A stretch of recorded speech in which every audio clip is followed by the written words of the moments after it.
Okay, let's get into this. We're looking at a source today that, honestly, offers a really different angle on learning English fluency. Mm-hmm. It kind of throws out the usual textbook approach and focuses on something, well, something more internal. Yeah, and what grabs you right away is this kind of bold claim it makes. English isn't actually that hard. Right. It suggests getting fluent, speaking naturally, isn't this huge mountain to climb that takes years. It reckons you can get there, well, a lot faster than most people think. And it says the real problem, the thing holding most people back, isn't the language itself. It's not vocabulary lists or grammar rules. No, it's pinpointing something else entirely. Hmm. It argues that most learners who get stuck, they don't lack the knowledge, not really.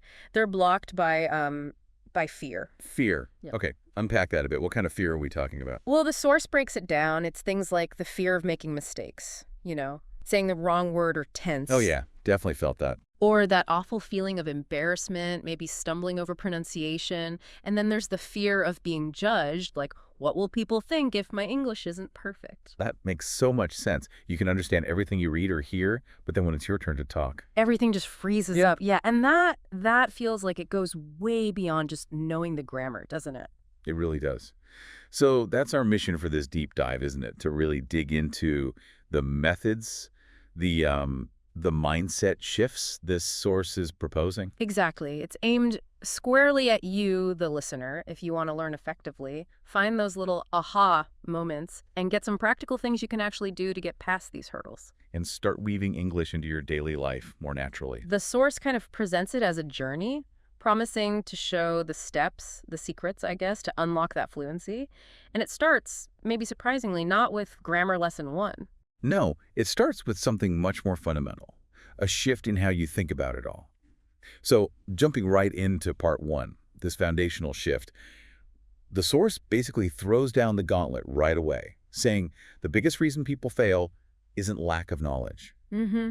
Not about knowing enough words or sentence patterns. It's fear, pure and simple. Yeah, and it's worth really dwelling on those types of fear it mentions. Fear of errors, fear of sounding silly, fear of being judged. We touched on those. Right, but think how powerful they are. They create this, psychological wall that stops you even trying to speak, no matter how much English you actually understand. It really clicks when you look at the contrast the source makes. Yeah. How we learned our first language. Oh, totally. Think about it as babies. Did anyone give us grammar books, explain conjugations? Of course not. You just listened. You listened constantly. You copied sounds, words, phrases, and crucially, you made mistakes. Nonstop mistakes. And nobody cared. It was expected. Exactly. It was part of the process. You used the language every day, all day, because you needed to communicate. No formal study, no fear. The source basically says that's the natural way. Which leads to this huge distinction it makes, maybe the core idea. You don't need to study English in that academic way. You need to live English. Live English. What does that actually mean, according to the source? It means it's not just another subject you do for an hour. It has to become like part of the background hum of your life. Right. Not confined to a specific practice time. It means making sure you're hearing it, thinking in it, and, this is the big one, speaking it every single day. Creating your own little English world, basically, wherever you happen to be. Precisely. An immersion environment you build yourself. Okay, so if living English is the aim, how do you start? Where's the first step? And this is where it gets interesting, because the source says, step 1 is all about your head. Yeah, it's the mindset change, and it might sound a bit simplistic, but the source insists it's the absolute most important thing. Stop thinking English is difficult. Just stop believing it's hard. Pretty much. The logic is, if you truly believe it's this massive, difficult thing, your brain actually puts up resistance. It makes learning feel harder, slower. Like a self-fulfilling prophecy. Exactly. But if you can genuinely start believing, okay, English is actually quite manageable, I can do this, your brain becomes more receptive. It sort of opens up, learns faster. The analogy it uses is quite good. The baby learning to walk one. Oh, yeah, that's perfect. They fall down constantly, right? All the time. But they don't analyze why they fell or decide walking is too hard. They just, they get back up and try again. Maybe cry a bit first. Oh, yeah. But they keep going. Those falls aren't failures. They're just data, part of learning. The source says we need that same resilience with English. Mistakes aren't proof it's difficult. They're proof you're trying, proof you're learning. So how do you actively change that belief, especially if you thought English was hard for years? This is where affirmations come in. The source really pushes these. Simple, positive statements you repeat. Things like, English is easy, or I can speak English fluently. I am learning and getting better every day. Saying them out loud. Ideally, yes, or at least repeating them consistently in your head. It's about reprogramming that subconscious belief.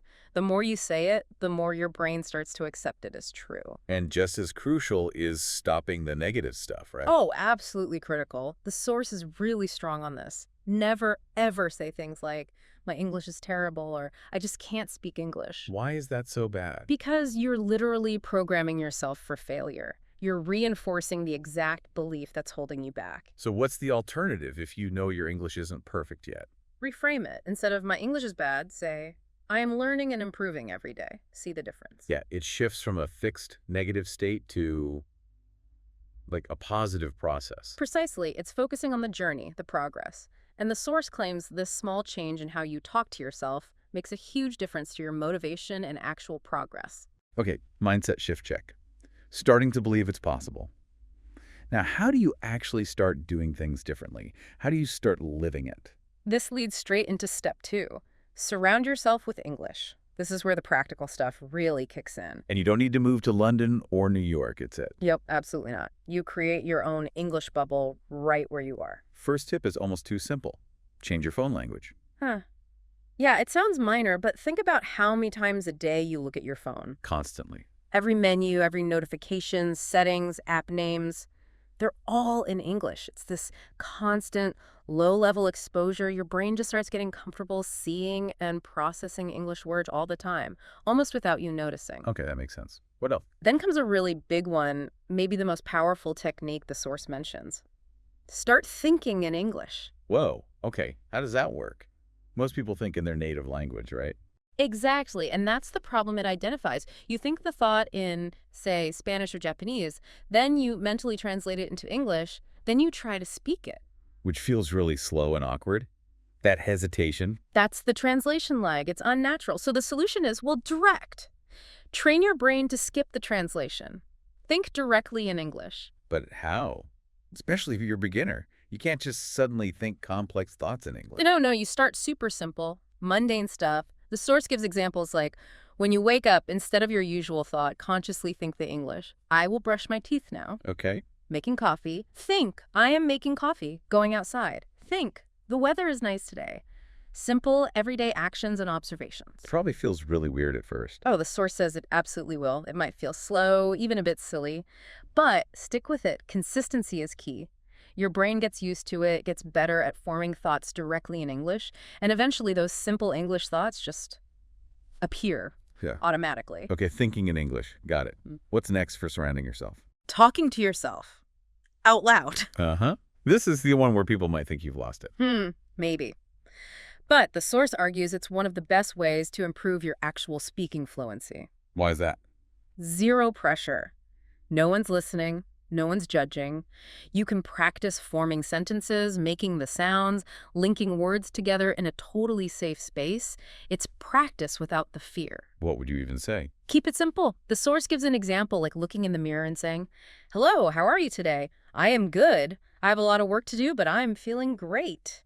Just getting used to vocalizing English thoughts. And that builds confidence for real conversations. That's the idea. The more you practice the physical act of speaking, even just to the air, the less scary it feels when you have to do it with another person. It builds that muscle memory. Makes sense. Yep. Anything else for creating this English world? One more very practical, hands-on thing, labeling. Labeling, like sticky notes? Exactly. Write the English word for common objects on sticky notes and put them on the objects. Door on the door, table on the table, refrigerator, mirror, window. And then what? Just look at them. Read them aloud every time you see them, but not just the word. The source suggests making a tiny sentence. See the note on the book. Say, this is a book. The book is on the table. See the cup. This is a cup. I drink tea from this cup. Ah, so you're connecting the word, the object, and a simple sentence structure and saying it out loud. Precisely.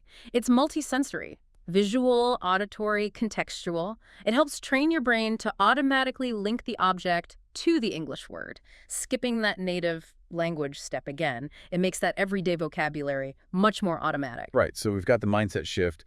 We're building the environment.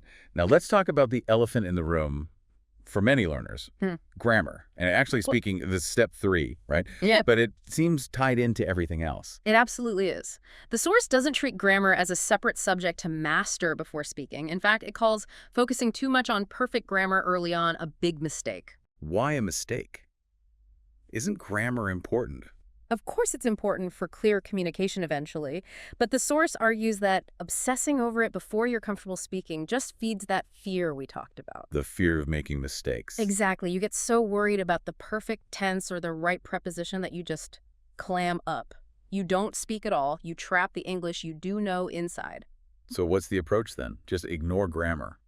Not ignore it, but prioritize differently. The source says, learn to speak first, focus on getting your meaning across, and then refine the grammar as you go. Like the kids again? Precisely. Kids don't learn grammar rules explicitly. They absorb patterns by listening and using the language. Their fluency comes first, and the grammatical accuracy develops naturally over time through exposure and practice. So instead of drilling verb tables, focus on learning simple whole sentences. Things like, I am eating, she is going to the market, they are playing football, these basic patterns. yeah, the idea is you absorb the grammar from these sentences. Yeah, by hearing them, saying them, using them repeatedly in context, the grammatical structures start to feel natural, intuitive, rather than like a set of rules you have to consciously apply every time you speak. And the main way to make that happen? Listen more, copy more. That's the core practice.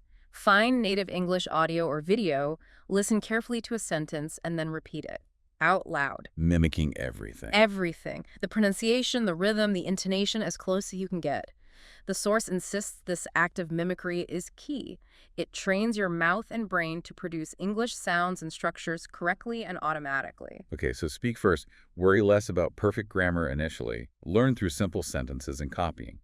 How does this translate into, like, using English day to day? The source gets really specific here, doesn't it? It does. It really doubles down on the idea that you probably already know enough English to start using it in your daily routine. You just need to activate it. By linking it to what you're already doing. Exactly. It walks you through a typical day, showing how almost every moment can be a mini English practice session. Let's go through that. It starts right from waking up. Yep, back to talking to yourself. As you get out of bed, verbalize it simply. Good morning, I feel fresh today, I had a nice sleep. Let me get up and brush my teeth. Saying it out loud. Saying it out loud. Then in the bathroom. I am brushing my teeth, now I am washing my face, let me take a shower. In the kitchen, I am making tea. This tea smells so good. I am eating toast with butter. Even if you're alone. Especially if you're alone. It's the act of forming and speaking the sentences that matters. It builds that comfort, that readiness to use English for simple, concrete things. Then it moves into actual conversations, starting small, like with family. Yeah, it gives a really simple morning greeting example. Good morning, Mom. Good morning. How did you sleep? I slept well. What are you making for breakfast?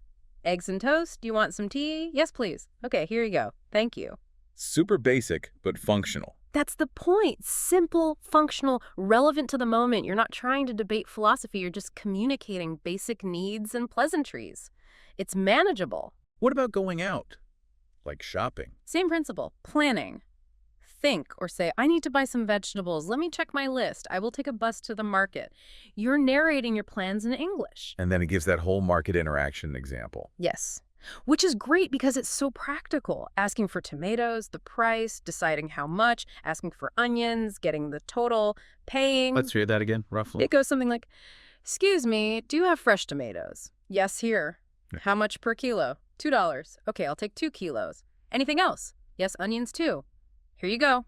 That's $5 total. Here's the money. Thank you. Thank you. Have a nice day. See, that's communication. It might not be fancy, but you bought your groceries in English. Exactly. And the source argues that practicing these kinds of common, predictable scenarios builds immense confidence. It shows you that you can function in English right now. It has examples for meeting friends, too, right? Yep. Simple stuff. Hey, how are you? Good, you. Great. What are you doing? Nothing much? Want to go for a walk? Sure, sounds good. Again, basic, but effective. And ordering coffee. Classic situation. Classic. What do you want? Coffee. You. Lemonade. Okay, waiter. Yes, what would you like? 1 coffee, 1 lemonade, please? Anything else? No, that's all.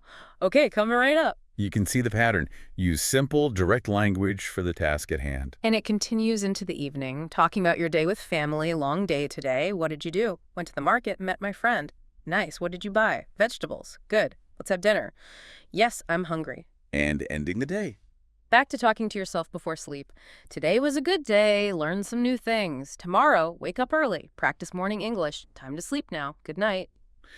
So the core idea is that by rehearsing these simple daily conversations, maybe using the source's examples as a starting point, you're actively training yourself. You're building scripts almost, familiar patterns for common situations, and the source promises this dramatically reduces that panic or hesitation when you face the real thing. Because you've kind of done it before, even if just with yourself. Exactly. And that idea of listening and repeating is woven through all of this. Don't just read the examples. Listen to how people actually say these things and copy them.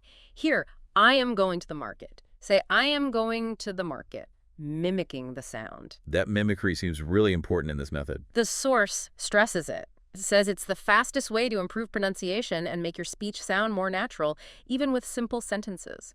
Daily, deliberate copying. Okay, so that covers the daily integration. Yeah. But what about getting, well, better? Moving beyond basic functionality towards real fluency, tackling that nervousness. Right. This is where the source focuses on elevating your skills, specifically targeting confidence and pronunciation. Because it acknowledges that knowing some English isn't the same as speaking confidently. Many people get stuck there. Exactly. You might read well, understand loads, but speaking still feels like a hurdle. That fear of mistakes, worrying if people understand your accent, just general nerves. Yeah, those are real. But the source is really encouraging here. It insists that even if your English isn't perfect, you can learn to speak confidently by following these methods. It asks you, the listener, to think. Does that sound like you? The fear, the worry about pronunciation, not enough practice, translating in your head? If yes, then it offers the perfect solution, which involves Tackling pronunciation directly, building confidence systematically, and really drilling down on that thinking in English idea. Let's start with pronunciation. What's the goal here? Sounding like a native speaker. No, the source is clear about that. The goal isn't necessarily a specific accent, like American or British. It's clear pronunciation, speaking so people can understand you easily. That's it. Okay. Achievable. How? Back to basics.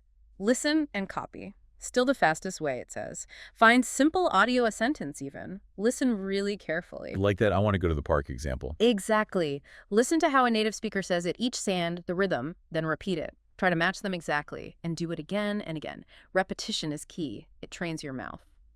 What else for pronunciation? Speak slowly and clearly. This one's interesting because people often think faster equals more fluent. Yeah, you hear fast speakers and think, wow. But the source argues that trying to rush when you're not ready just leads to mumbled, unclear speech. It's much better to speak at a moderate pace, enunciating clearly. People will understand you better, which is fluency. Clarity over speed. Good point. And recording yourself. Highly recommended. Record yourself saying a sentence or two on your phone, then listen back critically. Ooh, cringe factor potentially high there. Oh, maybe initially, but then compare your recording to a native speaker saying the same thing. The source says you'll immediately hear where the differences are specific sounds, intonation. It gives you targeted things to work on. Okay, practical tips for pronunciation, but what about just feeling shy or nervous? Yeah, confidence building. The source has direct advice here too. First, big one. Stop obsessing over mistakes. Easier said than done, maybe. Perhaps, but it hammers this point home. Mistakes are normal. They're necessary. Everyone makes them. Even native speakers stumble sometimes. Don't let the fear of imperfection silence you. Okay. And the second point. Speak English every single day. We keep coming back to this, but it's crucial for confidence. Confidence comes from doing, from practice. Even 15 minutes a day. Talk to yourself, talk to a friend, talk to the mirror. Just speak. Daily. Consistency builds capability, builds confidence. Exactly. Then there's the 3-second rule. Heard of this? No, what's that? When someone asks you something or you need to say something, don't pause and agonize over the perfect response. Give yourself 3 seconds, max, then just speak. Why 3 seconds? Because waiting longer lets the anxiety build. If someone asks, what did you do yesterday? Don't wait 10 seconds trying to craft a masterpiece. 3 seconds, then just say something simple. I went to the park, watched a movie, had a great day. Get something out quickly. It short circuits the hesitation loop. Interesting technique. And finally, for confidence. Practice real conversations. The more you actually use English to communicate with people, the less scary it becomes. All that daily practice feeds into this. Which loops us back to what the source calls the ultimate key, the real game changer for fluency. Thinking in English. It revisits this, right? It does for a deeper dive, because in its view, this is the thing you have to master for natural, spontaneous speech. It says you must train your brain to think directly in English. Remind us why translating is so bad again. Because it's slow and clunky. Brain process. 1. Native thought. 2. Mental translation. 3. Speak translated English. Too many steps, too much delay, too much effort. The goal is just 1. English thought. 2. Speak English thought. Bingo. Instantaneous. Effortless. That's the fluency target, and the source insists it's trainable, even for beginners. How do you start training that practically? Start with single words. Super simple. Throughout your day, consciously label things around you only using the English word in your head. See your bed. Think bed. Not your native word, just bed. Pillow. Pillow. Window. Window. Tree outside. Tree. Car. Car. Just replacing the native label with the English one in your internal monologue. Exactly. All day long. That's step 1. Building those direct object English word connections. Then what? Move to simple sentences in your head. Narrate your actions directly in English. Brushing teeth. Think, I am brushing my teeth. Eating. I am eating rice. Food tastes good. This food is delicious. Again, the key is trying to form the thought directly in simple English, not translating a more complex native thought. And talking to yourself helps reinforce this. Massively, because you're taking those simple, direct English thoughts and immediately turning them into spoken words. I am choosing my clothes. I will wear a blue shirt today. The weather is nice. I see a little girl playing. It's direct thought-to-speech practice. What about input? Watching movies, listening to stuff? Still vital. Daily exposure to authentic English movies, videos, subtitles okay at first, podcasts, simple reading feeds your brain the patterns and vocabulary it needs to start thinking in English more easily. More input helps fuel the thinking process. But the source has a big warning here, doesn't it? About just consuming. Oh yeah, huge warning. Listening and reading are necessary, but they are not sufficient for fluency. Especially speaking fluency and thinking in English, you can listen for years and still hesitate to speak. Why? Because you haven't practiced the output. You haven't forced your brain to retrieve the language quickly and construct thoughts directly in English under the pressure of communication. The source is adamant. You must speak. Talk to people. Talk to yourself. Just practice producing the language. That's what wires your brain to think in it. So it even gives a daily plan for this thinking in English training. It does, very explicitly. Makes it super actionable. Let's recap that plan. Okay. Morning. Name everything around you in English objects. Afternoon. Make simple English sentences in your mind. Narrate actions, observations. Evening. Watch or listen to English for at least 20 minutes. Input. Night. Speak to yourself in English for 5-10 minutes. Output consolidation. Simple steps done daily. And the promise is, stick to that daily routine, and within a few weeks, you'll notice a difference. Your brain will start making the shift. Hesitation will decrease. And any final tips on just stopping the hesitations, getting the words out? The main one is just speak. Don't overthink. Don't aim for perfection. And if you forget a word... Find another way. Exactly. Use simpler words you do know. Don't freeze. Keep communicating. Remember the keys example. Can't remember lost. Say, I don't have my keys. I don't know where they are. Same meaning, simpler words, keeps the conversation flowing. And crucially... Don't worry about what other people think. Okay, so those are ways to say you just don't know. What about in a professional setting where I don't know isn't enough? You need to find the answer. Right. Here, the language shifts to managing the situation and offering follow-up. The source suggests a smart first step. Ask for a deadline. When do you need to know by? Good move. Buys you time and sets expectations. Exactly. Then you offer to get the information. Let me get that for you, or let me find out, or let me look into this. The source points out that native speakers often use contractions here. I'll find out. I'll look into this. And a key phrase for promising to follow up. I'll get back to you. You often combine this with why you can't answer now. I need to check something first and I'll get back to you. Or I need to confirm, verify, look into this and I'll get back to you. And you can specify when you'll get back to them. Yes, absolutely. And I'll get back to you by time date, like by the end of the day or by tomorrow afternoon. And it's good practice to confirm if that time frame works. Does that work for you? What if you just need to admit you don't know it right now, off the top of your head? I'm not sure offhand. The source explains offhand means without checking, just from memory right now. Is there an alternative to offhand? Yes. I'm not sure off the top of my head. Same, meaning the information isn't immediately accessible in my brain. And specifying follow-up time using in. Yeah. And I'll email you the information in time, like in about 30 minutes or in an hour. Or if it's urgent, the source mentions using ASAP, and I'll get back to you, ASAP. Pronounced ASAP or ASAP. Wow, that's a whole strategy just for handling. I don't know. It shows you can still sound competent and helpful even when you lack the info immediately. It really does. It's about managing the interaction professionally. Okay, so moving from not knowing to not understanding, how does the source say we should ask for clarification or check if we are being understood? Right. Crucial for avoiding miscommunication. If you didn't hear or understand, the source says a simple, "Sorry, I didn't catch that," is very common and polite. What if it's a specific word or phrase? "Sorry, what does X mean?" Or if you didn't grasp the overall meaning, "Sorry, what do you mean by X?" And if the problem is how they're speaking, too quiet. "Could you speak up a little?" The source clarifies speak up means speak louder. Too fast. "Could you slow down a little?" Using "could you" makes these requests polite. Okay, now flipping it. When you've explained something, how do you check if the other person got it? The source gives several options here. Very common. Do you know what I mean? Or does that make sense? Yep. You can add "to you," but often don't need to. And the really short version. Makes sense. Just like that, with a rising intonation at the end. Super common quick check. Yeah, I use that one all the time. Me too. Mm. Similar ones. The source lists are, "Does it sound good to you?" Or the short form, "sound good." Again, with that upward inflection. Okay. And there's an idiom the source mentions for checking agreement or shared understanding. Yes, "Are we on the same page?" The source explains this means, do we agree?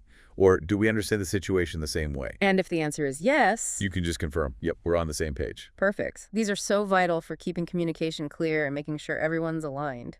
Okay, this leads us nicely into a really rich section the source covers. Idioms. Ah, yes, idioms. The source really emphasizes these, saying they're crucial for sounding natural and for understanding native speakers, right? Absolutely. It positions them as a key part of fluency. The Masterclass apparently covers 50 common ones. Now, we probably can't break down all 50 in minute detail here. No, that would be a deep dive in itself. Exactly. But we can definitely look at a good selection provided in the source, get a feel for what they mean and how they're used, give everyone a taste of their power. Sounds like a plan. Which ones does the source highlight? Okay, one of the first is to play something by ear. Play by ear? Like music. Sort of, but it means deciding how to handle a situation as it unfolds, rather than making firm plans beforehand. The classic example the source gives is weekend plans. What should we do this weekend?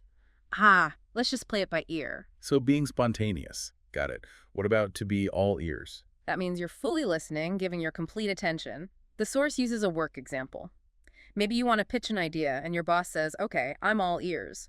It signals they're ready and focused on what you have to say. A good way to show you're ready to listen. Here's a fun one. To wake up on the wrong side of the bed. Yes, the source explains this just means waking up grumpy, irritable, in a bad mood for no particular reason.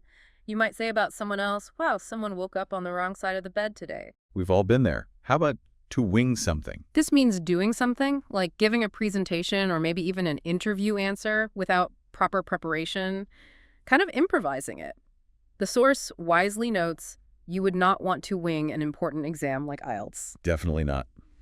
Good advice. To make a mountain out of a molehill. A great visual idiom. A molehill is tiny, a mountain is huge. The source says it means exaggerating a small problem, making it seem much bigger or more serious than it actually is. Like, okay, calm down, it was a tiny mistake. Don't make a mountain out of a molehill. Right, keeping perspective.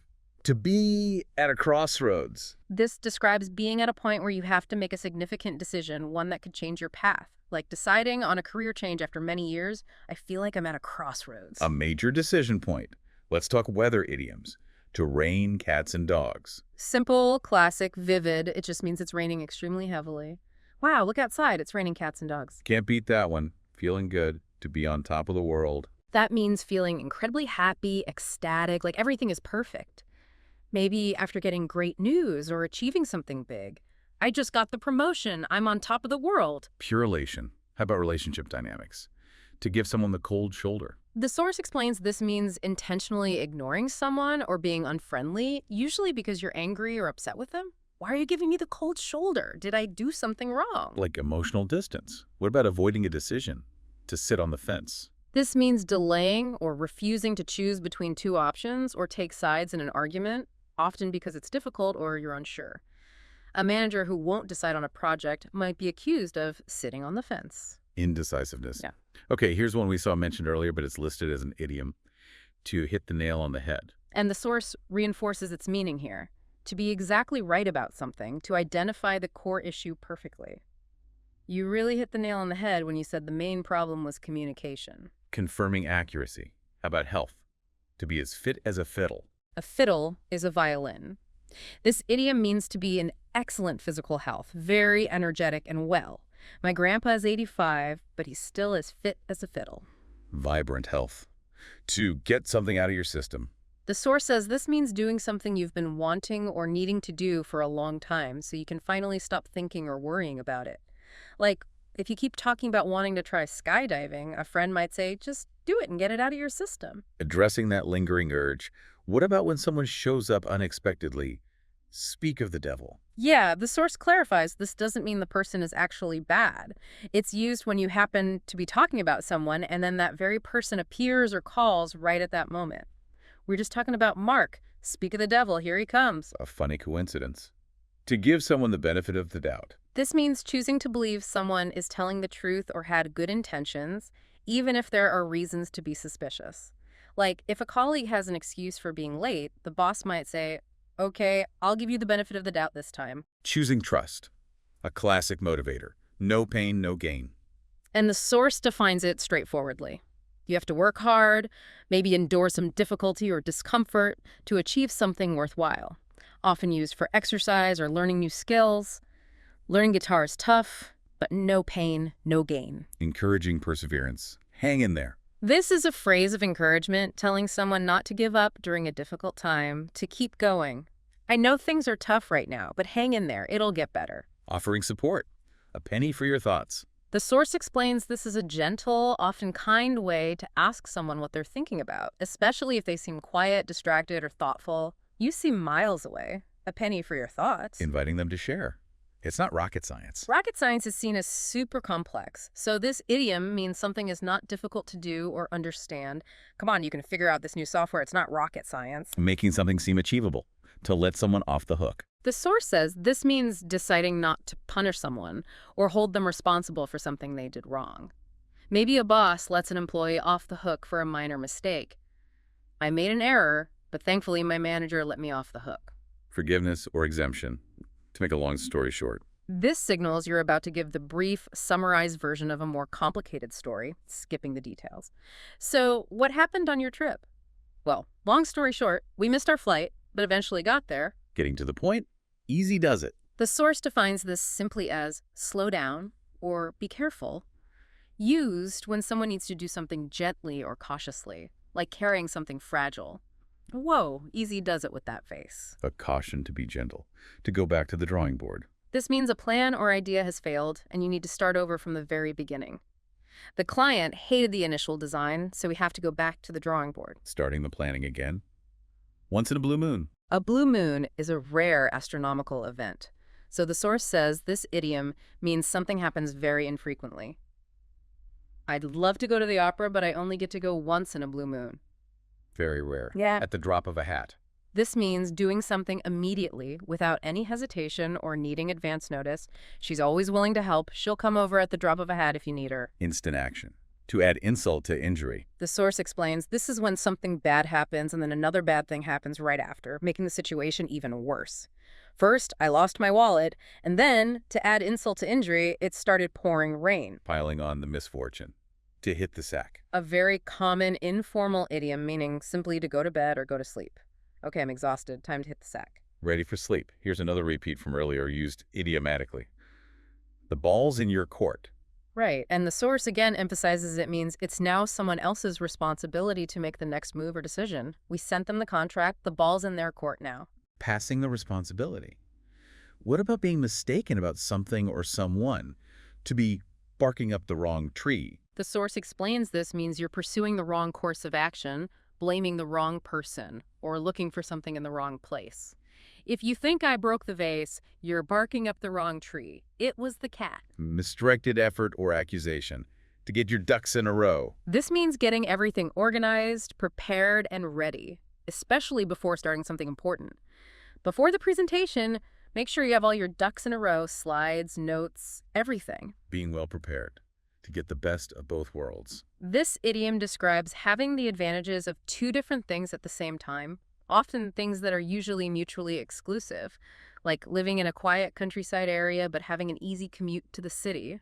She really gets the best of both worlds. Enjoying dual benefits, the lion's share. The source defines this as the largest portion or majority of something, often used when talking about work or rewards. He always takes the lion's share of the credit. The biggest piece, to be on the ball. This means being alert, quick to understand, competent, and efficient.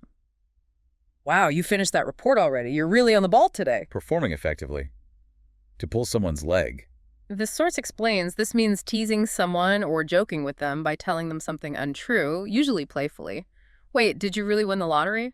Nah, I'm just pulling your leg. Just kidding around. To pull yourself together. This idiom means regaining control of your emotions, calming down, especially after being upset or panicked. Okay, take a deep breath. You need to pull yourself together before the meeting. Getting composed. So far, so good. The source says this is used to indicate that things are progressing well up to the current point, but acknowledging that could change. How's the project going? So far, so good. No major issues yet. A positive status update. To be the last straw. This refers to the final event in a series of annoyances that makes you finally lose your patience or tolerance. He was late again, forgot the documents, and then spilled coffee on me. That was the last straw. Reaching the breaking point. Time flies when you're having fun. A very common saying. It means that time seems to pass quickly when you're enjoying yourself. Wow, is it midnight already? We've been talking for hours. Time flies when you're having fun. Enjoyment makes time speed up. To be bent out of shape. The source says this means getting unnecessarily upset, angry, or worried about something, often something quite small. Don't get so bent out of shape about the typo. It's easy to fix. Overreacting. To make matters worse. Similar to add insult to injury, this phrase introduces something that makes an already bad situation even more difficult. The car broke down, and to make matters worse, my phone battery died. Exacerbating a problem. Don't judge a book by its cover. A widely known piece of advice. It means you shouldn't form an opinion based only on outward appearance. He looks quiet, but he's actually brilliant. Don't judge a book by its cover. Look deeper. To fall between two stools. An interesting one. The source explains it means failing to achieve either of two aims because you're trying to satisfy both inadequately, like a restaurant trying to be both cheap and gourmet, ending up being neither. Their strategy tried to please everyone and fell between two stools. Failing by trying to compromise too much. To cost an arm and a leg. This simply means something is extremely expensive. I'd love that designer handbag, but it costs an arm and a leg. Very pricey. To cross that bridge when you come to it. The source explains this advises against worrying about potential future problems before they actually happen. Deal with them if and when they arise. What if the flight is delayed? Let's not worry about that now. We'll cross that bridge when we come to it. Deal with problems as they occur. To cry over spilt milk. Or sometimes spilled milk. This idiom means getting upset or complaining about something bad that has already happened and cannot be changed. Okay, you made a mistake, but there's no use crying over spilt milk now. Let's fix it. Don't dwell on the unchangeable past. Curiosity killed the cat. This is used as a mild warning against being too nosy or inquisitive, suggesting it could lead to trouble. Why do you need to know his salary? Just curious. Well, curiosity killed the cat. A warning about prying. To miss the boat. The source defines this as losing an opportunity because you acted too late or hesitated. They were selling cheap tickets last week, but I waited too long and missed the boat. Opportunity lost due to delay. To be on fire. This idiom means someone is performing exceptionally well, having great success, often in a rapid or impressive way, like a salesperson making many sales, or an athlete playing brilliantly. She answered every question perfectly in the interview. She was on fire. Performing outstandingly. To spill the beans. The source says this means revealing a secret or telling something that was supposed to be kept confidential, often accidentally. Don't tell Sarah about the surprise party. She's terrible at keeping secrets and always spills the beans. Revealing secret information. And one more the source defined. To be under the weather. Yes, a very common way to say you're feeling slightly ill, not seriously sick, but just not feeling well. I think I'll take the day off. I'm feeling a bit under the weather. Feeling unwell. Okay, the source listed to be out of the woods. But the definition wasn't complete in our material, so sticking to the ones with explanations, that's a really solid dive into common idioms. It really is. And you can see how sprinkling these into your conversation, naturally not forcing them, but using them where they fit, makes your English sound much more native-like and expressive. Absolutely. It adds color and nuance. Mm. Okay, moving on from idioms, the source then tackles how to share opinions and perspectives.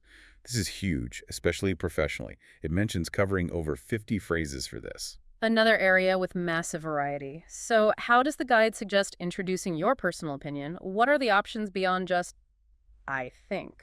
It recommends picking maybe 2 or 3 phrases you like to start with, then gradually adding more so you don't sound repetitive. It gives a whole list, ranging from common to slightly more formal. Things like, in my opinion, as far as I'm concerned, from my perspective, from my point of view. Personally, I think that. Okay, so several ways to frame it as your view. Exactly. Also, in my view, I'd say that, which is quite common and natural. I believe that, and then stronger versions like I strongly believe that or I firmly believe that. Showing conviction. Right. And even stronger. I'm convinced that, or there's no doubt in my mind that. Also, I feel that in my mind, and it seems to me that. Wow, that's a lot of options just to introduce your viewpoint. It really is. And just using something other than I think immediately makes your language sound a bit more varied and maybe more thoughtful. The source uses an example idea, like, we should hire a marketing expert to build our website. And you could introduce that with any of these phrases. Exactly. From my perspective, we should hire a marketing expert. Or, I'm convinced that we should hire a marketing expert. The guide really pushes for using a variety of these. And the source actually comes back to variations on, I think, later on too, doesn't it? We could weave some of those in here for a fuller picture. Good idea. So for equivalents to I think that sound natural, the source mentions I'd say is very common. Also framing it as if you ask me, I'd say. Okay. For emphasizing it's your personal take, it seems to me that, which we had, but also the way I see it, or even just to me. The source also notes, I reckon, is used in some regions. Right, I reckon has a more specific regional flavor. And then there are phrases you add after stating your opinion, like that's my take on it, meaning that's my view or interpretation. Or the idiom, that's my 2 cents. Which is a casual way to offer your opinion, sometimes implying, might not be worth much, but here it is anyway. Okay, so ways to frame the opinion itself and ways to label it afterwards. What about expressing different levels of certainty in your opinion? The source covers this too. For 100% certainty, I'm sure, I'm certain, I'm positive. Strong and clear. For more formal certainty, you might use it's obvious that. Or employ strong adjectives like indisputable, undeniable, unquestionable. Or the phrase beyond a doubt with it's, like it's undeniable that we need to adapt. Very forceful language. What about the opposite? Expressing doubt or uncertainty in your opinion. Phrases like it's possible that, it's probable that, or it's likely that signal less than full certainty. Okay. And for opinions based more on gut feeling or intuition, not hard evidence, the source gives I figure, I gather, or specifically, I have a hunch that. I have a hunch. I like that one. It clearly signals it's an intuition. And phrases that explicitly show you might be wrong, more diplomatic ways to state an opinion. Yes, the source provides things like, correct me if I'm wrong, but, or, if I'm not mistaken, also to the best of my knowledge, which indicates your opinion is based on what you currently know, acknowledging it might be incomplete. Those are really useful for navigating sensitive topics or admitting limitations. Okay, now disagreeing.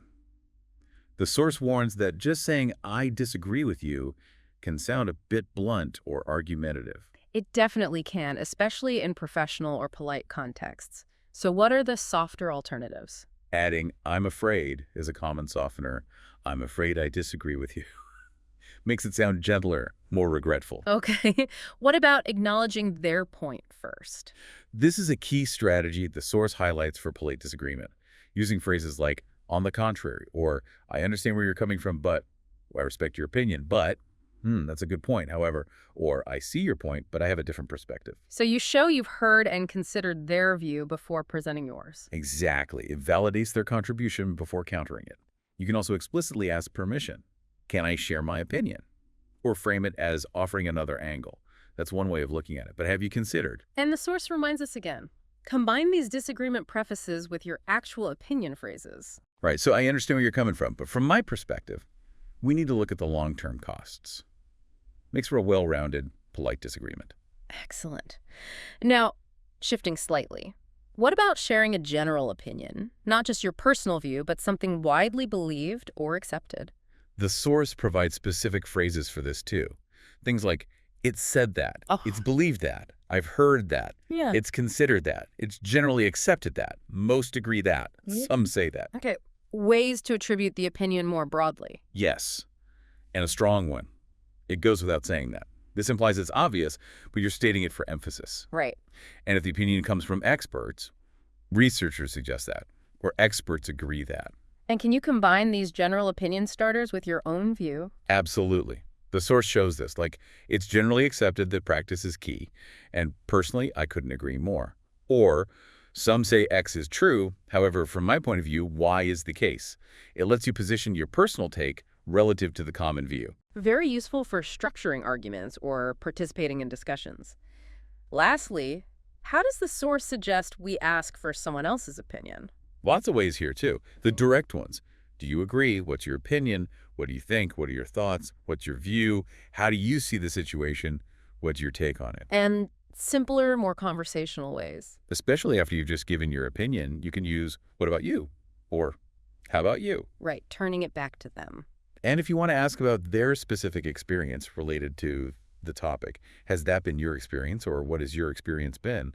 The source also lists, are we on the same page? Again, here, in the context of seeking agreement. And is that something you would support too? Okay, another really comprehensive toolkit. Just having these phrases for agreeing, disagreeing, sharing personal or general views, and asking for opinions gives you so much more flexibility and nuance. It really moves you beyond just basic statements.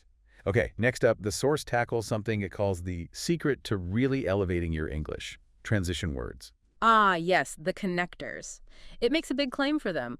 But honestly, they are incredibly important. They're like the signposts and the glue for your ideas. They show how sentences and paragraphs relate to each other, making everything flow logically. And the source stresses they're not just for formal writing, right? They're key in spoken English too. Exactly. They help your listener follow your train of thought.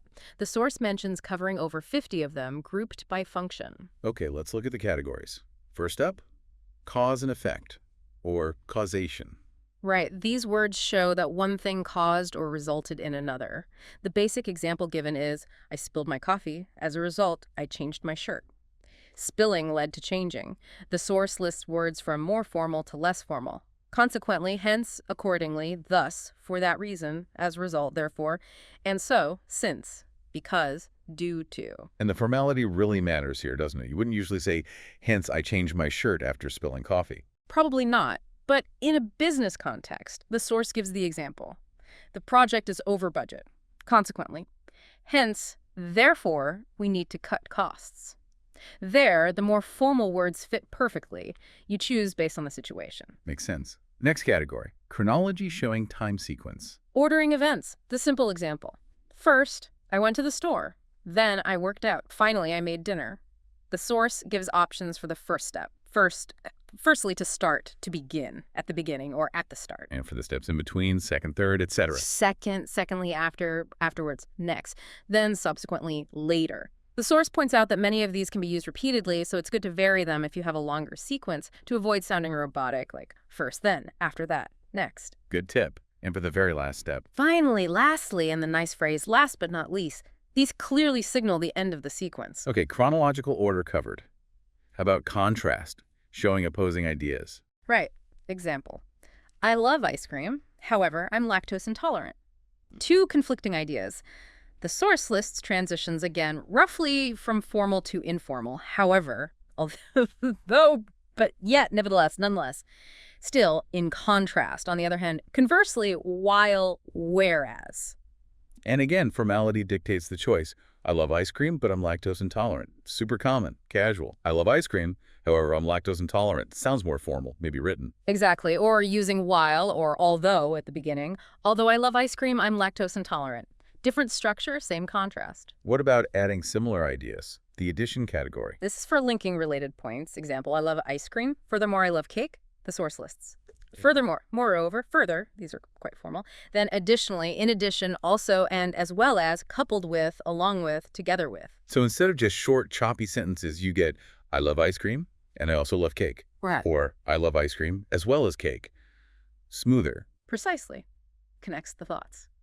Next, generality for statements that are true most of the time, but maybe not always. Like, generally speaking, our meetings are productive. Exactly. The source lists, in general, generally speaking, by and large, for the most part, most of the time, more often than not, usually, typically, mostly, all ways to qualify a statement as generally true. Okay, giving examples. This is straightforward. The source gives the main three, for example, as an example. And for instance, use these to introduce specific cases that illustrate a general point. Our new software is great. For instance, it's cut down report generation time by 50%. Makes the general point stronger, more believable. How about emphasis? This is for adding extra weight or support to a statement. The source gives the example, I love pie. And the transition words are in fact and as a matter of fact. So, I love pie. In fact, I ate a whole one yesterday. Adding that extra punch. Finally, transitions for conclusion. Right. Signaling that you're wrapping up your thoughts, summarizing, or ending a presentation. Listed from more formal to less formal. In conclusion, to conclude, to summarize, in sum, all things considered, finally, overall, ultimately, in the end, to wrap up, to sum up, all in all. So you could end a speech with, in conclusion, I urge you to consider. Or finish a casual summary with, so, all in all, it was a pretty good trip. Exactly. Sets the expectation that you're finishing. That covers the main types. But the source had a bonus tip about using these to expand simple ideas, right? Yes, and this is a really practical technique it highlights. It shows how you can take one simple sentence and build it out into more complex, flowing explanation using different transition words. The starting example is, in general, our meetings are very productive. Okay, simple statement. How does it expand? First, it adds a contrasting idea. However, they usually run over time. Introducing a downside. Then it gives a specific example of that downside. For example, today's meeting was scheduled for an hour, but it went for an hour and 20 minutes. Making it concrete. Then it shows a consequence, a cause and effect. As a result, I was late for my next appointment. And finally, it adds another related point using addition. Additionally, this happens quite often, which impacts my schedule. Wow. So you went from meetings are productive to a whole paragraph explaining a nuanced situation just by using however, for example, as a result, and additionally. Exactly. It demonstrates how transitions allow you to layer ideas and build a much richer, more coherent explanation from a simple starting point.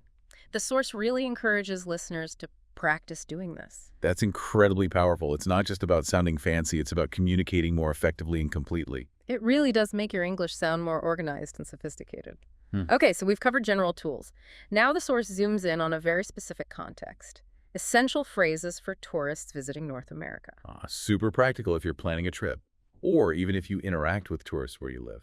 Definitely. It starts by quickly recapping the basics we already covered. Standard greetings like hello, hi there, time-specific ones, and crucially, using, to get attention. And reminding us that, is mainly for when you didn't hear or understand. Yes, reinforcing that key distinction for travelers. How about stating why you're somewhere, like at a restaurant reception? We have a reservation under name. Or if you're asking for information, the source stresses politeness again with, could you please tell me? Politeness first. And the inevitable situation, you don't understand something, what phrases does the source recommend here? It repeats the key ones. Excuse me, with that questioning tone. Sorry, I didn't catch that. But it adds a really important piece of advice for tourists. Which is? Be upfront about it. Say, sorry, English isn't my first language. Oh, that's excellent advice. It immediately contextualizes any difficulties, and people are usually much more understanding and helpful. Exactly. And the source says, don't be afraid to ask for what you need. Can you repeat that slower, please? Or ask about specific words. I'm not sure what X means. Or can you explain it a different way? And if all else fails, a simple, sorry, I don't understand, still works. Practical lifelines for navigating communication hurdles. Okay, let's talk shopping. Lots of interactions there. Right. Starting the interaction is usually just a simple greeting. When it comes to paying, the source notes card payment is pretty much the default now. Cash is less common, maybe for small vendors. They'll often just point to the card machine. How do you ask the price of something? Keep it simple. How much is this for one item? Or how much are these for multiple? Bags are a common point of interaction at checkout. Yes, they might ask, do you need a bag? Or even just bag with a rising tone. The source explains that paper bags are common now, often have a small cost, and plastic bags might be banned, so having your own reusable bag is smart. If you need one, can you give me a bag, please? Or I need to buy a bag. Putting please at the end often sounds more natural, the source notes. Little nuances like that help. What about receipts? They'll ask, need a receipt? Or want a receipt? Or just receipt? Your options are, no, that's okay, no thanks, or yes, please. And those extra questions they sometimes ask before you pay. Donations, loyalty cards. The source has a great tip here. If you've scanned your items but they ask something you don't understand before you pay, it's probably optional, like a charity donation or signing up for a store card. If you're unsure, a polite no thanks is always a safe answer. Smart. What about in clothing stores when staff approach you? If you're just looking, the source suggests, I'm just looking or I'm just browsing. If you do need help, I'm looking for item, like a blue scarf. Or ask where things are. Where can I find men's shoes? Or ask if they stock something. Do you carry item? Like, do you carry umbrellas? And trying clothes on, where can I try this on? Or ask for the specific rooms, where are the fitting rooms? Or where are the changing rooms? And if you might need to return something later. Ask up front. What's your return policy? Okay, shopping covered. Now, restaurant dining. Another key tourist interaction. Arrival. Greeting, then state your party size. Table for 2, please. Or, if you booked, we have a reservation under name to make one. Can we make a reservation? They'll need to know when, how many people, and what time. Can you request specific seating? Yes. Do you have any tables outside or onto the patio? Can we sit by the window, please? Are there any booths available? Dietary needs very important to communicate clearly. Definitely. State allergies directly. I'm allergic to peanuts. For modifications, the source gives examples like, can you make that vegetarian? Or .vegan? Or .gluten-free? How about ordering the food itself? The most common and natural way is I'll have, followed by the dish name, like I'll have the salmon, or slightly more formal, I'd like the salmon. And modifying orders, is that okay? The source emphasizes that yes, modifying orders is very common and perfectly acceptable in North America. You can add things, can you add extra cheese, you can remove things, but no onions please, or hold the onions, or without onions. Hold the onions. That's a classic restaurant phrase. It is. You can also ask for specific preparations. Could you make it extra spicy? Or ask for things separately? Can you put the sauce on the side? Don't be shy about asking for reasonable modifications. Good to know. What about drinks, especially water? Ask politely. Can you bring us some water, please? They might ask sparkling or still bottled. If you just want regular tap water, the source says to reply, tap water is fine. It notes tap water is usually free and perfectly safe to drink everywhere, sometimes called house water. Very useful local knowledge. Finding the facilities. Ask where are the bathrooms or where are the restrooms. The source specifically advises against using the word toilets in this question. Good cultural note. What about leftovers if you can't finish your meal? Very common to take leftovers home. Ask, can I have a to-go box, please? Or can you wrap this up or could you pack this up? All mean the same thing. And getting the bill at the end? When you're finished, maybe decline dessert or coffee. Then say, just the check, please, or just the bill, please. Check and bill are interchangeable. Or ask directly anytime, can you bring me the check bill, please? You might also need to ask, where do I pay, if it's not clear. And the tipping situation. The source explains tips, or gratuity, are rarely included automatically, but are generally expected, usually 10–20% of the bill. You typically add this yourself, often selecting an option on the card machine when you pay. Okay. One more modern necessity, Wi-Fi. Yes. Ask, do you have Wi-Fi? Or is there Wi-Fi here? To get the password. What's the Wi-Fi password?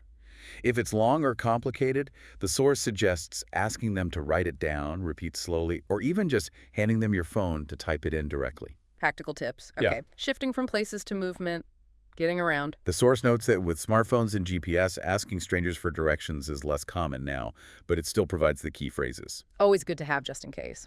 Right. Always start politely with, excuse me, then, excuse me, do you know how to get to place X? Excuse me, which way is place Y for transit? Excuse me, does this bus train go to destination Z? Excuse me, which bus train will take me to destination Z? Straightforward. And that other common request tourists often make of strangers. Asking someone to take their photo. Excuse me, do you mind taking our photo? The source highlights the ing form, gerund, after do you mind? Another option. Excuse me, could you please take our picture? Photo and picture are interchangeable here. Perfect. And the source ends this tour section with a reassuring thought. It does. It reminds listeners that people in North America interact with non-native English speakers all the time, are generally friendly and patient, and that having an accent or making occasional mistakes is perfectly fine and won't ruin your trip. The goal is clear communication, and these phrases help achieve that. That's a great takeaway. It's about connection, not perfection. Okay, let's change gears significantly now. The source moves into more advanced phrases for quite formal situations, specifically mentioning things like the IELTS exam or job interviews. Right, this is about polishing your language for situations where precision and sounding proficient really matter. The source provides over 30 phrases for this context. Where does it start? With the basics, talking about where you live but doing it formally, the recommended core phrase is, I was born and raised in place X. It emphasizes the past simple tense and the preposition in. Okay. How do you add more detail, like where you live now or for how long? You can add contrast. But now I live in place Y. For duration, use the present perfect. I've lived here for over Z years. Or, for ongoing actions like living, working, studying, the present perfect continuous sounds very natural. I've been living here for over Z years. And you can vary how you state the time period, Z years. Yes, be specific for 5 years. Or, more general, for several years, for many years, for a number of years. Gives you flexibility. Okay. How about talking about your work formally? Start with your job title, and the source stresses using the article A or N. I'm a software engineer. I'm an accountant. If your position is unique, use the, often mentioning the company. I'm the marketing director at XYZ Corp. The source suggests using a gerund statement for a general comment about your job. Yes, this sounds quite sophisticated. Being an engineer is very rewarding. Using that ink form to start the sentence. And talking about what you enjoy, using verbs of preference. I love using my problem-solving skills, or I enjoy collaborating with my team. The structure is verb of preference, love, enjoy, etc., followed by a gerund ing form. The source suggests adding strong adjectives too. I enjoy brainstorming unique solutions to complex problems. Elevates the description. Right. Nice. And acknowledging the downsides or challenges. Use a contrast transition word like, however, followed by maybe another gerund statement. However, being an engineer also has its challenges. Then specify the challenge, perhaps using specifically. Specifically, deadlines can be very demanding, and sometimes they have to work around the clock. Work around the clock. That's a good idiom the source includes for intense work periods. Exactly. Combining these elements, gerunds, strong adjectives, transitions, idioms, creates a really impressive, detailed answer. How about discussing hobbies formally? The source suggests, starting with an opinion statement, again maybe using a gerund, in my opinion, having hobbies is integral to living a fulfilling life. Shows you value work-life balance. Okay. Then how do you state your specific hobby? Use the phrase, I'm an avid X. Avid is the key adjective here, meaning very interested or enthusiastic. And X is the noun form of the hobby. I'm an avid hiker, an avid reader, an avid photographer, an avid guitar player. Structure is to be an avid plus noun. Avid sounds much stronger than just I like. It does. Then, explain why you enjoy it, perhaps with another gerund statement. Hiking gives me the opportunity to disconnect and appreciate nature. The source notes you generally use the ing form, hiking, or sometimes the activity noun, playing guitar gives me, or guitar gives me. What if you don't really have hobbies right now? Maybe because you've been focused on work or study, but you intend to start one. How do you handle that in an interview? The source provides great phrasing for this. You can acknowledge your past focus. Until now, my primary focus has been on my career, using present perfect. Then signal the change with, however. 2 options follow. However, I'm considering taking up hobby. Take up is the phrasal verb for starting a hobby, and consider needs the gerund taking up. Okay, considering taking up, what's the other option? Using would love. However, I'd love to take up hobby. Would love is followed by the infinitive to take up. You can then add the future benefit using a gerund statement. Drawing will give me a chance to express my creativity. And you can add certainty or hope. Yes.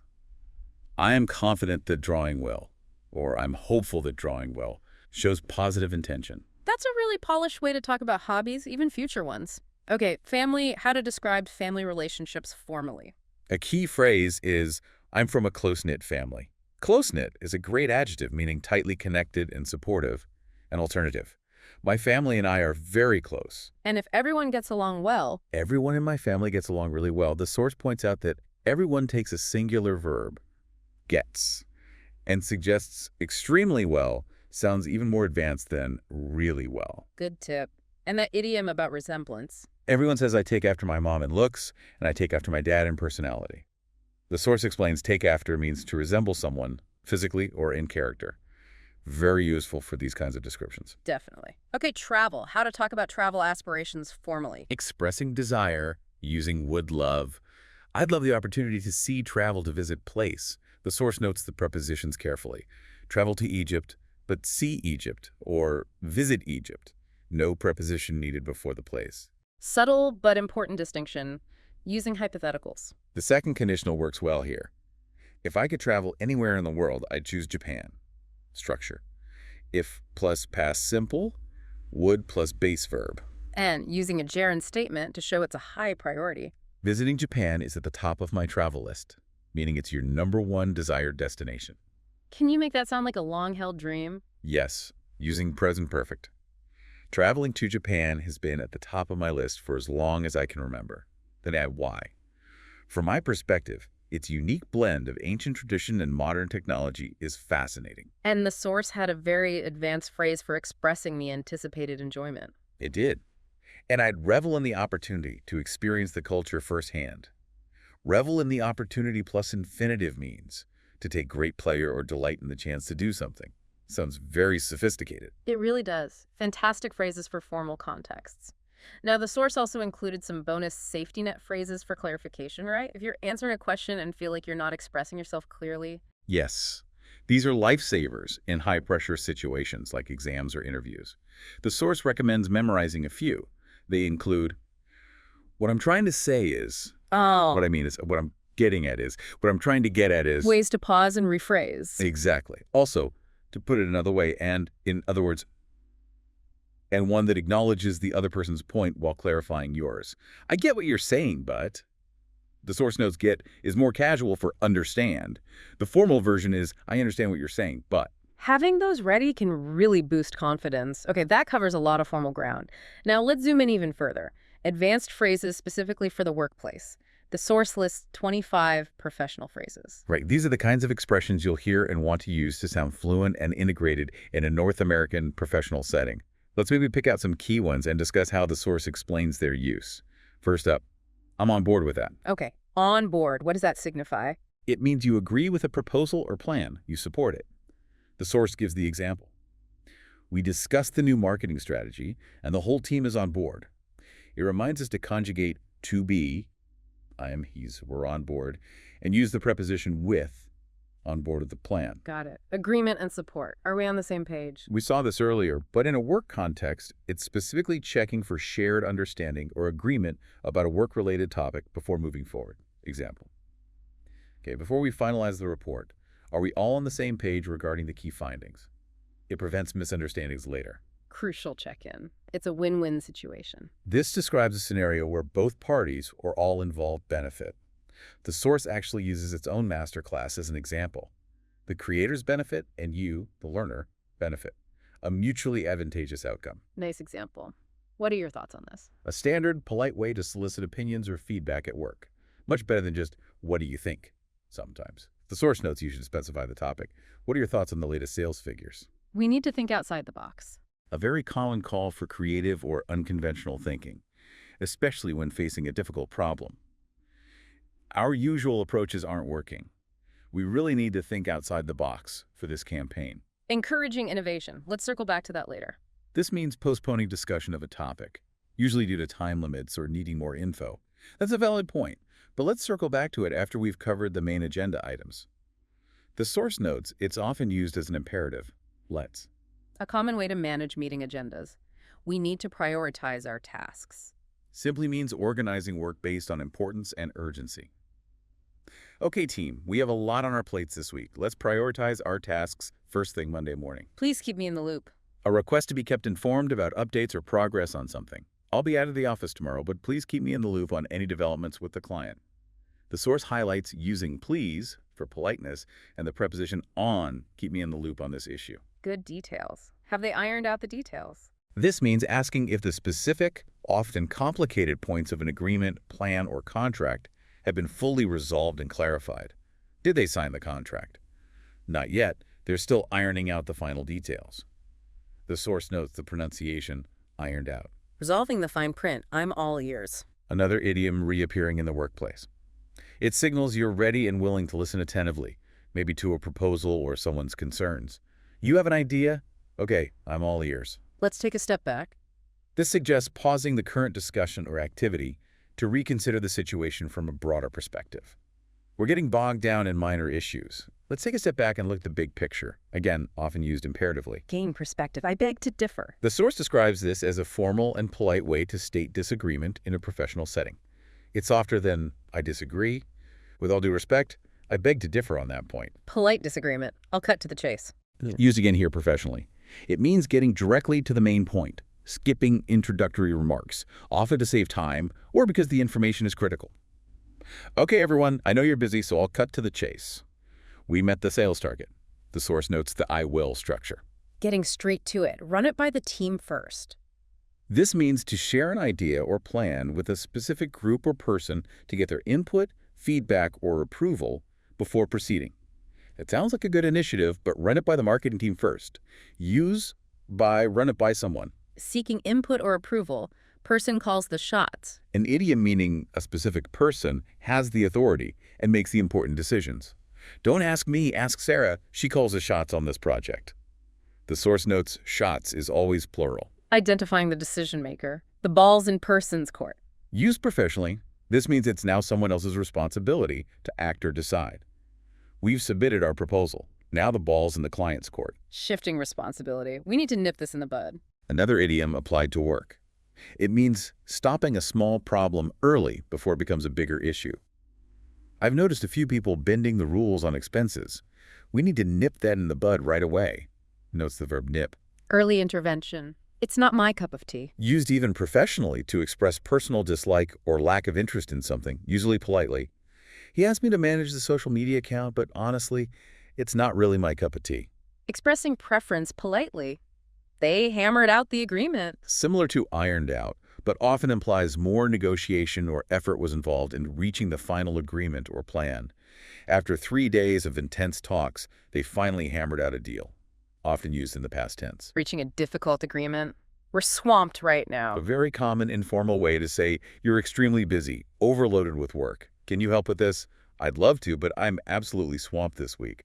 The source notes it's to be swamped, using the ed form. Very busy. We'll take that into consideration. A standard, somewhat formal phrase used to acknowledge feedback or a suggestion, indicating it will be thought about during decision-making without necessarily promising to adopt it. Thank you for your suggestion. We'll take that into consideration. Acknowledging input. We need to think long-term. Emphasizes considering the future implications of decisions, not just immediate results.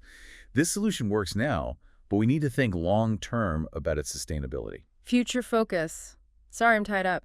Means you're busy or occupied and therefore unavailable. Could you join the call? Sorry, I'm tied up in another meeting right now. The source notes you can specify what you're tied up with. Unavailable due to being busy. Let's put our heads together. A call for collaboration or brainstorming, suggesting that collective thinking will yield better results. This is a tricky problem. Let's put our heads together and see what we can come up with. Collaboration. And the last one. To play devil's advocate. This means arguing against a position or proposal, not because you necessarily disagree, but deliberately to test its weaknesses and explore counter-arguments. I actually support the plan, but let me play devil's advocate for a moment. What if our main competitor reacts this way? It's a technique to ensure thorough consideration. Exploring opposing views critically. Wow, that's another incredibly useful set of phrases. Using those correctly would definitely make someone sound more professionally fluent. Absolutely. It's like learning the specific language of that environment. Okay, building even further, the source dedicates a section to advanced phrases specifically for job interviews, often tied to common questions. Over 50 expressions here. Right, because interviews are such a high-stakes formal situation, having precise and impressive language is key. How does the source suggest tackling that all-important opening? Tell me about yourself. It provides a crucial starting phrase. I have more than over almost X years of experience. It explains more than or over if it's above X, almost if it's just below. And it suggests using round numbers like almost 10 years if you have 9. Okay, quantifying experience clearly. Then add your role. Yes, as a Gaian job title. Again, stress in the article, a Gaian, you can also specify the field, in the finance field, or in the healthcare industry, or in the nonprofit sector. Got it. How about describing your responsibilities in those roles? Use the structure. In this role, current. In that role, past, I was responsible for. Using the correct tense. And the source makes a vital grammar point here. After responsible for, you must use a gerund verb, ending in ing. Ah, so not responsible for manage, but responsible for managing. Exactly. The source lists common verbs that fit. Managing, overseeing, leading, coordinating, creating, developing, reviewing, improving, streamlining, which it defines as making process efficient, analyzing. Good list of action verbs. And the source suggests using stronger adjectives than just a lot of experience. Yes, words like extensive experience or significant experience sound more professional. You can follow these with a gerund verb, extensive experience managing budgets, or a noun phrase, significant project management experience. Elevating the language. Okay, education and credentials. 4 degrees. I have a bachelor, a master, a PhD in subject. Again, the article A is important. Mentioning the university and year is optional. More formal verbs. I received my master's from, or I obtained my PhD from. And for certifications. Similar verbs. I received, complete, obtained my certification name in your field. The source notes that if the certification acronym, like PMP, CPA, is well known in your field, you often don't need to spell it out unless asked. Good practical tip. How about discussing personal strengths effectively? The source suggests a transition like, as for my strengths, then highlight a quality using, I'm extremely adjective. It recommends extremely over really or very for a stronger impression. Common adjectives listed include hardworking, committed, trustworthy, honest, focused, methodical, proactive. And team player is handled differently. Yes, the source points out it's a noun phrase, I'm a team player, not I'm extremely team player. Right. What about specific skills, like the ones often listed in job ads, communication, problem solving, etc.? The structure recommended is, I have advanced superior excellent skills. Skills mentioned include time management, communication, adaptability, problem solving, teamwork, creativity, leadership, interpersonal skills, attention to detail. Choose the adjective that fits your level. And there's a specific adjective for work ethic. Yes, the source highlights it's always, I have a strong work ethic. Use strong specifically here. And you can combine these strength statements. Definitely. I have superior communication skills, and I'm also extremely proactive and have a strong work ethic. Layering them shows multiple strengths. Okay. For the question, why are you interested in this position? What kind of phrasing works well? The source focuses on growth and gaining experience. Phrases like, I'm looking for an opportunity to further my skills in X, or to develop my skills in X, or I'm looking for an opportunity to gain experience in the Y field industry sector. Connects your goals to the role. Right, showing ambition and relevance. Finally, how does the source suggest concluding an answer or the interview itself to leave a really positive, lasting impression? It stresses ending strongly, not just trailing off or saying a simple thank you. It provides a powerful template. I believe I'm confident that my extensive X skills, mention a key skill relevant to the job, would make me a valuable asset to your company team organization. Connecting your skills directly to their needs. Exactly. And then add a forward-looking statement, and I look forward to the opportunity to contribute to your goals. The source advises tailoring this, mentioning specific skills from the job description, and referencing the company's actual goals if you know them. That's a very strong, confident closing. And the source included a practice tip related to this. Yes, it suggested practicing answering, tell me about yourself, using all these different phrases. The guide itself prompted users to do it in its comment section, but the takeaway for you, the listener, is to actively practice constructing these kinds of answers yourself. Practice is definitely the key to making these advanced phrases feel natural when you need them. Absolutely. We have covered an enormous amount of ground today, dissecting this vocabulary masterclass, from the nuances of simple greetings all the way through idioms, opinions, transitions, tourist essentials, and these very specific advanced phrases for work and interviews. It's a truly comprehensive toolkit. The sheer number of phrases and strategies for expressing even simple ideas differently is quite staggering when you lay it all out.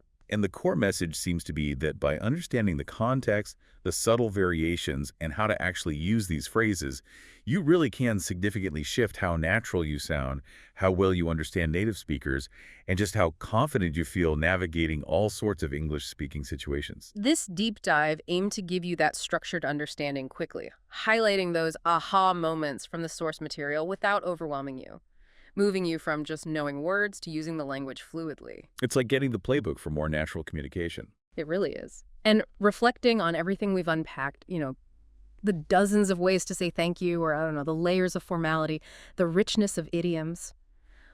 What does all that variety tell us about the English language itself, about its flexibility?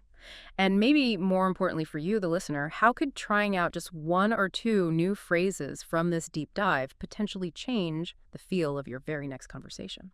That's a great question to ponder, something to take away and experiment with. Definitely food for thought.